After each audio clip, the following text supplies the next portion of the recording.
Buen día, República Oriental del Uruguay. Espero te encuentres bien. Estamos ya a 2 semanas, bueno, del primer acto comicial de la primera vuelta de este balotaje en el año 2024, que es este año electoral, en el cual los uruguayos están sometidos a resolver varias cosas y sometidos a resolver lo que por un lado es legítimo, que es qué autoridades quieren los uruguayos sean sus gobernantes. En ese sentido, es lo que le compete, es legitimidad, es jurisdicción propia, natural del cuerpo electoral, ejerciendo la democracia, ejerciendo, digamos, ese derecho sustancial a cualquier democracia, como lo es el voto secreto y universal para decidir quiénes van a ser las autoridades que nos gobiernan. En primera vuelta vamos a decidir cómo se compone el poder legislativo, qué fuerzas legislativas, y es de capital importancia. Pero en esa vuelta también, en esa primera vuelta, se decidió de parte de la Corte Electoral, de parte del presidente de la República, de parte de la Suprema Corte de Justicia, y a instancia de la propuesta plebiscitaria del PIT-CNT, que los uruguayos tomaran una decisión de vital importancia para la República Oriental del Uruguay. Que el pueblo uruguayo tomara la decisión histórica del destino que le quiere dar a nuestro país, no solo como un modelo de la seguridad social, sino como un modelo de Estado. Eso es lo que ha perpetrado, digamos que a la sombra de la opinión pública, subrepticiamente, el Partido Comunista del Uruguay, que es la autoridad que desarrolla las estrategias políticas y los mandatos que establecen una verticalidad de acción política hacia el PIT-CNT. El PIT-CNT es, en definitiva, una organización político-ideológica manifestada o planteada ante la opinión pública como una central sindical, pero cuando revisás su historia, su fundación, sus integrantes, nace en el año 1964 a instancias de una propuesta del Partido Comunista del Uruguay, y sus líderes principales en el curso de su historia son todos indisolublemente vinculables al Partido Comunista del Uruguay, con un régimen de centralización sindical por un lado, y ya ahora manifiestamente política por otro, y con un modelo de elección de autoridades y de toma de decisiones en lo que hace a las acciones de esta central sindical, y me quedo acá, genéricamente digo las acciones de esta central sindical, porque de naturaleza sindical o de relaciones laborales tiene muy poco, tiene sí mucho de acción política. Se deciden a través del sistema de asambleas con el voto a mano alzada. Qué curioso, cuando en Uruguay vivimos en un régimen democrático, en un modelo democrático republicano, que nuestra Constitución consigna bajo el sistema de elecciones, el sistema de comicios y elecciones, del voto universal y secreto. Ya ahí hay un elemento distorsivo, extraño, particularmente planteado desde el Partido Comunista organizando al PIT-CNT.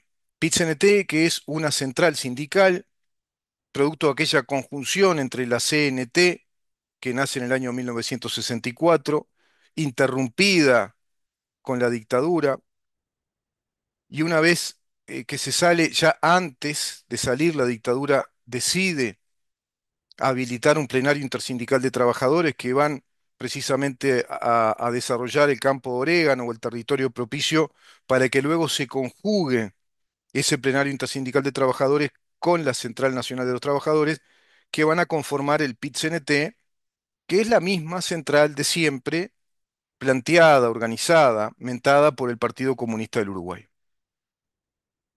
Esta central sindical, que va a ser convalidada por el sistema político uruguayo ya a partir de la primer presidencia democrática con Julio María Sanguinetti y a través de un decreto ley que establece a los consejos de salarios, planteando a los sindicatos por categorías económicas o llamados sindicatos únicos que cubren toda la actividad económica a nivel del país, a nivel general, como grandes corporaciones negociadoras con el gobierno en materia de políticas de los funcionarios públicos, en materia de políticas salariales, categorías laborales, administración del Estado, los recursos administrativos del Estado, convirtiéndose, por ejemplo, COFE, por ejemplo, otros sindicatos que representan a los funcionarios públicos, a los funcionarios del Estado, en una gran corporación cogobernante con el gobierno de turno. Y así también lo hacen en el ámbito privado. En el ámbito privado se trabaja por el mecanismo de las mesas de negociaciones tripartitas, con las llamadas cláusulas de paz, que en definitiva nos indican que hay tres grandes corporaciones a nivel nacional que negocian las políticas salariales y las políticas también de relaciones laborales y empresariales. Cámara Empresarial, sindicato único por cada una de las actividades económicas que representan, y el gobierno, que va todo eso a laudarlo, a convertirlo en fuerza de ley a nivel general y nacional, con esos laudos del poder legislativo, del poder ejecutivo, perdón, a través de las negociaciones colectivas, de esas rondas de la mesa tripartita, cuando es en lo privado, bipartita cuando es en lo público, estableciendo un régimen general, coercitivo, obligatorio, para toda la población, sobre la base de lo que negociaron con esta central sindical del Partido Comunista. Creo que va quedando claro para muchos uruguayos que esta central sindical del Partido Comunista asumió en este proceso post-dictadura una fortísima centralidad política y un poder político que trasciende, en gran medida, trasciende la actividad naturalmente sindical. Es una actividad concentradora de poder político, de poder mediático, sin control alguno de sus recursos, y esta misma central sindical del Partido Comunista es la que propone ahora este plebiscito para modificar. Acá hay tres aspectos sustantivos en lo que hace a lo jurídico constitucional y en lo que hace a nuestro Estado de Derecho, a nuestro orden jurídico. A través de este plebiscito, el PICNT plantea modificar sustantivamente nuestro orden jurídico, instalar un orden jurídico distinto al que tuvimos hasta ahora como país y sin legitimidad. A ver si queda claro, sin legitimidad para hacerlo. No tiene la legitimidad para llevar a cabo un proceso plebiscitario de legislación en seguridad social. ¿Por qué? Porque la legislación de la seguridad social, según la propia Constitución, y así lo indica toda la trayectoria histórica, toda nuestra tradición histórica de gobiernos en materia de seguridad social, es materia privativa del Ejecutivo y el Legislativo, porque es materia privativa de la ley. La iniciativa de una ley, de una reforma de la seguridad social, obedece al Poder Ejecutivo y el trámite legislativo obedece al Poder Legislativo. Es decir, la iniciativa del Poder Ejecutivo y el trámite parlamentario al Poder Legislativo. Siempre es materia reservada a la ley. La Constitución nos indica que no se puede legislar seguridad social por Constitución. La Constitución formula en un conjunto de aspectos jurídicos del orden jurídico uruguayo lo que es materia constitucional y lo que es materia reservada a la ley.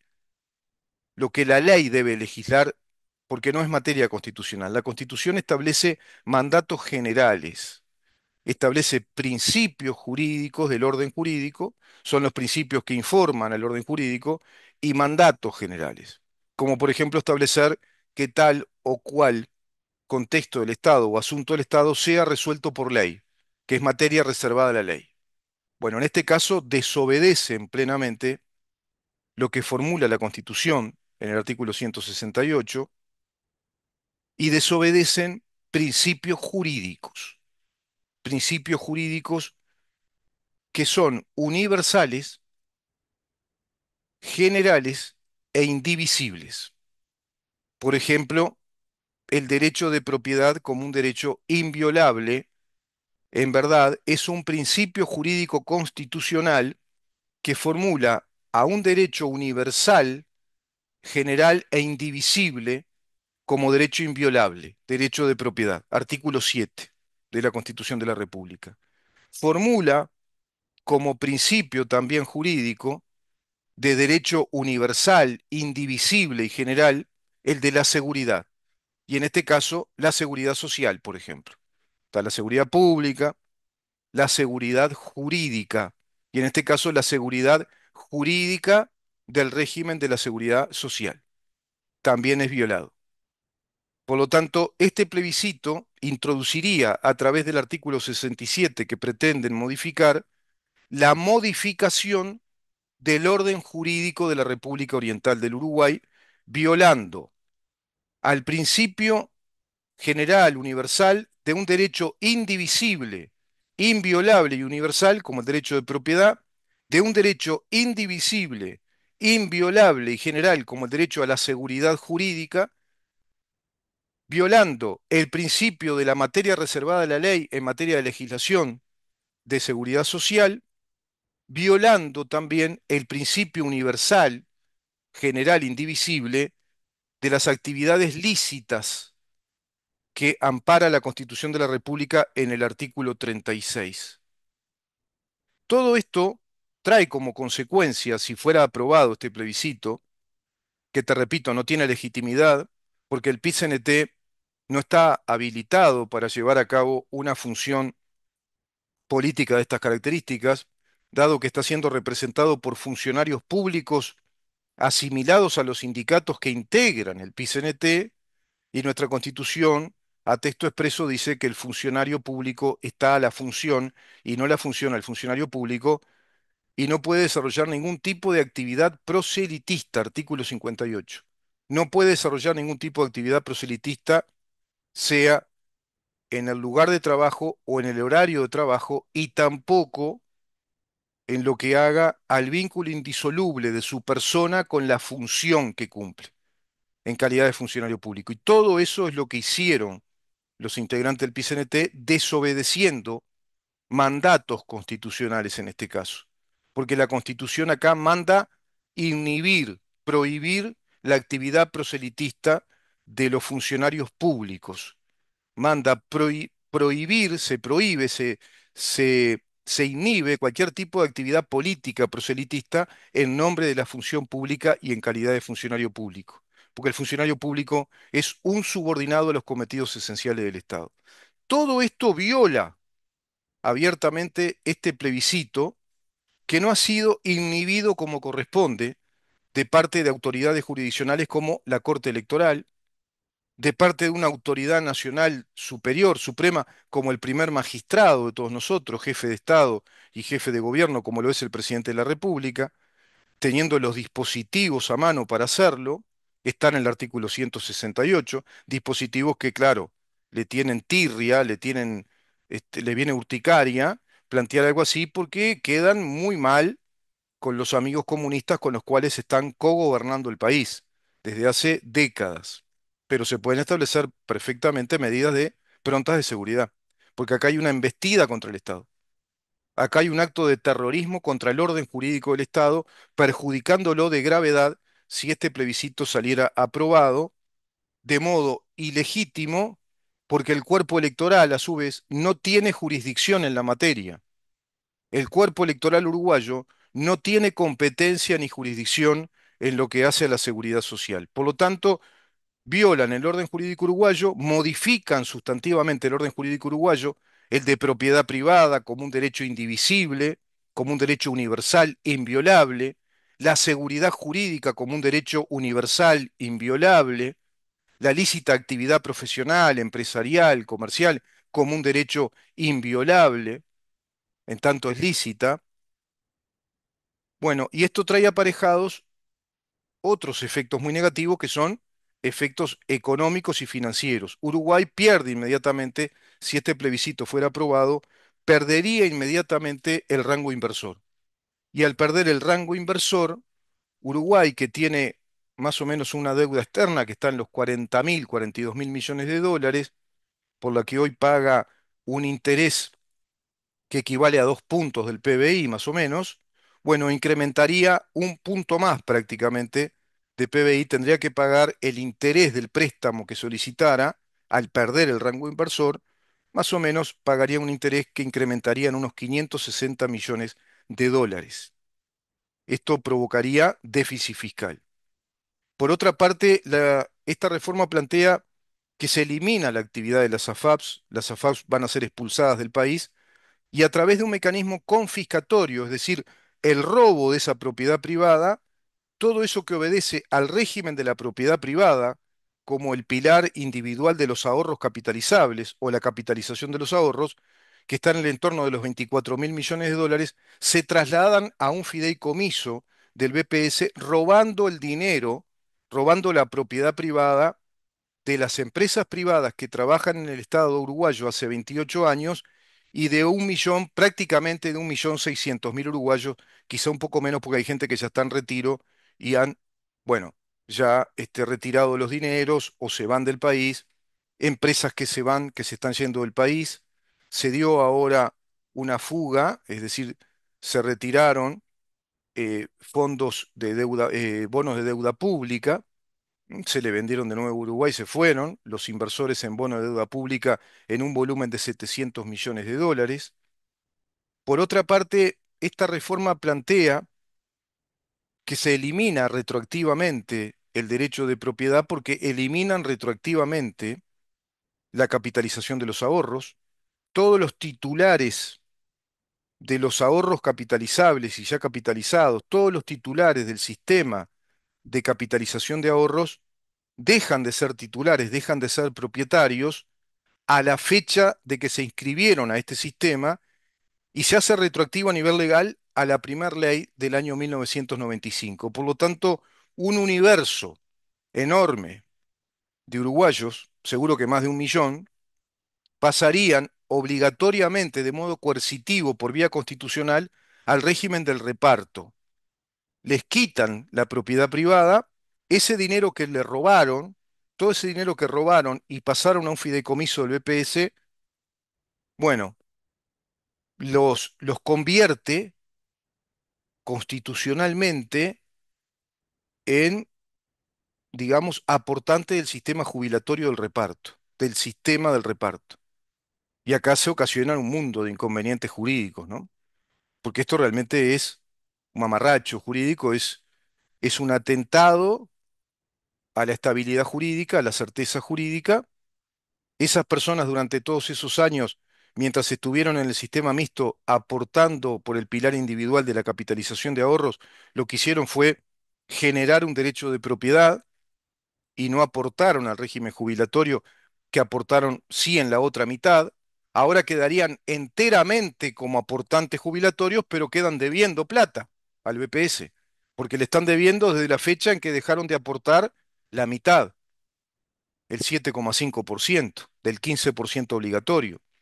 Por lo tanto, ese mismo dinero que roba el PICNT a través, porque es el PICNT el que provoca este robo, que roba el PICNT a través de este plebiscito, te repito, ilegítimo, anticonstitucional y directamente es un atentado a la Constitución de la República, a nuestro orden jurídico, es un atentado de lesa nación, artículo 330, violando la seguridad jurídica de acuerdo al artículo 329, plantean qué posibilidad, que ese mismo dinero que robaron sea el dinero que financie a los que están endeudados con el BPS porque pasarían en calidad de aportantes solidarios bajo el pilar de reparto, el pilar solidario intergeneracional, que quedaría como un modelo monopólico, hegemónico, como el único modelo que Uruguay aceptaría por una vía constitucional. Todo esto va a generar la caída, pero rapidísima, se va a precipitar la caída del rango inversor, la certeza en Uruguay pierde seguridad jurídica, seguridad institucional Uruguay, ante el mundo, ante los inversores, ante los empresarios, ante el propio empresario uruguayo también, y pierde además fuente de trabajo. Se terminan 6.000 puestos directos de trabajo que generan las AFAPs, pero se terminan miles y miles de puestos de trabajo que están vinculados a las empresas que se han desarrollado por la generación de estos fondos de inversión. Estos fondos de inversión han desarrollado actividad empresarial y comercial que se paralizaría.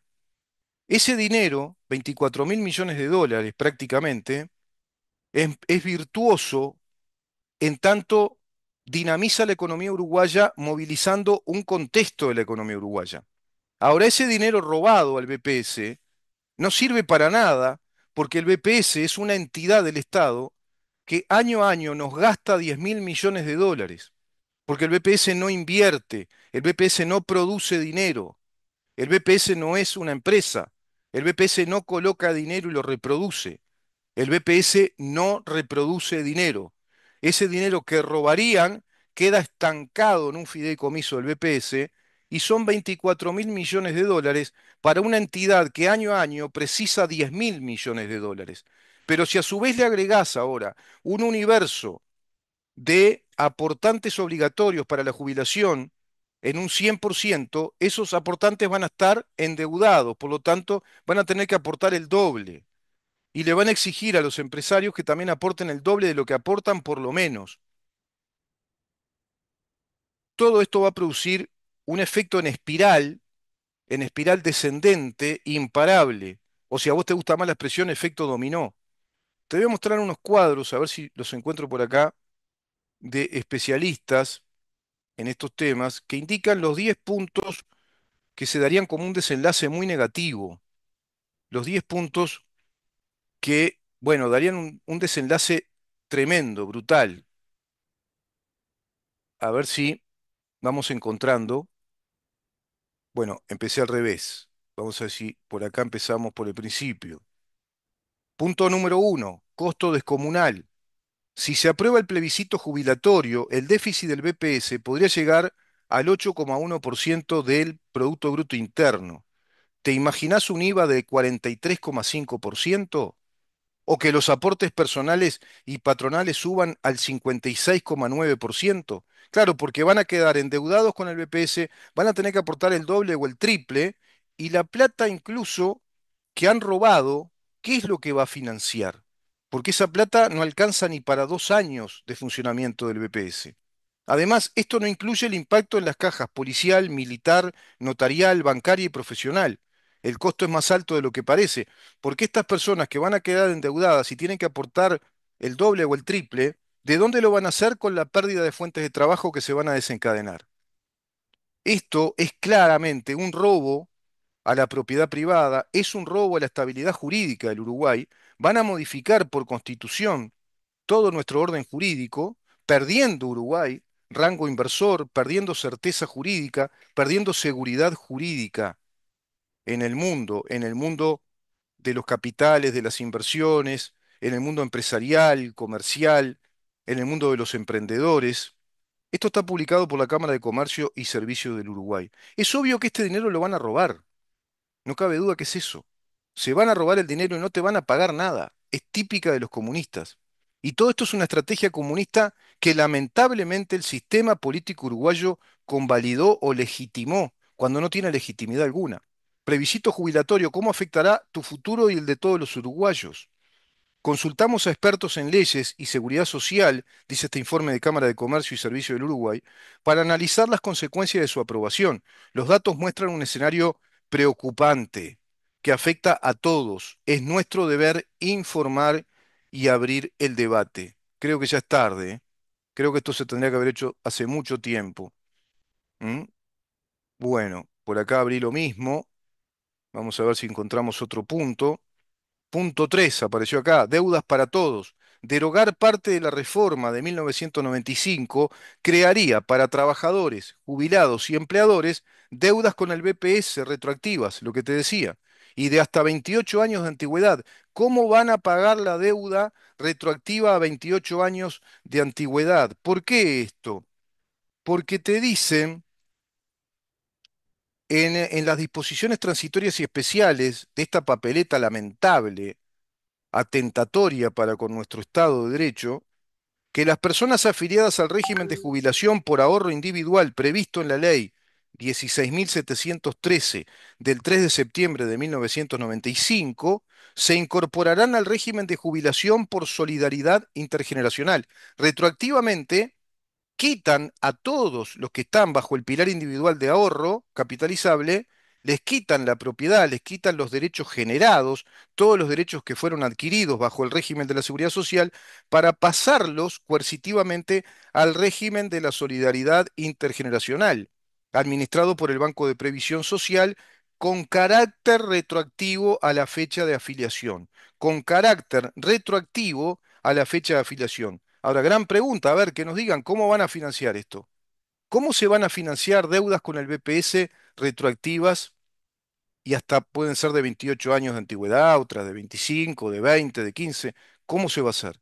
Es un descalabro absoluto de todo el sistema de la seguridad social, pero no solo del sistema de la seguridad social, sino también del modelo económico del Uruguay, porque eliminan la propiedad privada y al eliminar la propiedad privada, generan incertidumbre, rompieron el modelo de certeza jurídica del Uruguay, rompieron la estabilidad jurídica de un derecho universal inviolable como el derecho de propiedad.